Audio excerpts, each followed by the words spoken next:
Est-ce que vous connaissez l'histoire de Keisha Kayor et de Gucci Mane?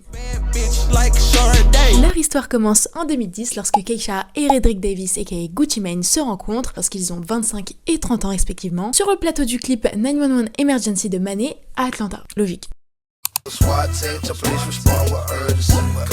Mais alors qu'ils sont bien, tu vois, qu'ils profitent ensemble, qu'ils s'aiment, etc. Bam, Gucci Mane est emprisonné 4 ans après leur rencontre en 2014, plus précisément le 20 août 2014, et il est condamné à purger 3 ans et 3 mois de prison après qu'il ait plaidé coupable à une accusation fédérale d'arme à feu, comme tout bon rappeur d'Atlanta qui se respecte en vrai de vrai. Non, je devrais pas dire ça. Il a ensuite été libéré après avoir purgé 3 ans pour drogue et arme à feu du coup, en gros en mai 2016 au lieu de septembre, parce que bon, Monsieur Davis a dû bien se tenir, tu vois. Et bref, pendant tout ce temps, j'imagine que Keisha, elle était pas bien. Mais elle décide quand même de rester par amour. Parce que voilà, c'est sûrement l'amour de sa vie, donc pourquoi pas, j'ai envie de te dire. Et Gucci Mane, beau gosse comme il est, dès sa sortie de prison, il décide de la demander en mariage et elle accepte.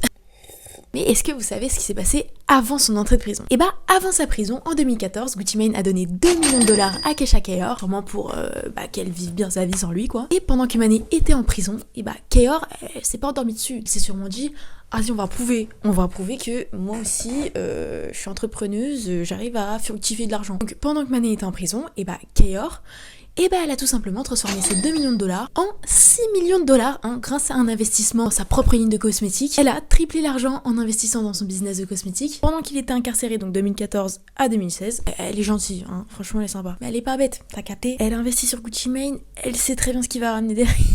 Donc elle a pas investi n'importe où, elle a investi dans ses entreprises, Kayor, cosmétiques et fitness. Et aujourd'hui son empire il vaut à 30 millions de dollars quand même. Donc voilà, elle s'est foutue de la gueule de personne, ni de Gucci Mane, ni d'elle, ni de ses entreprises.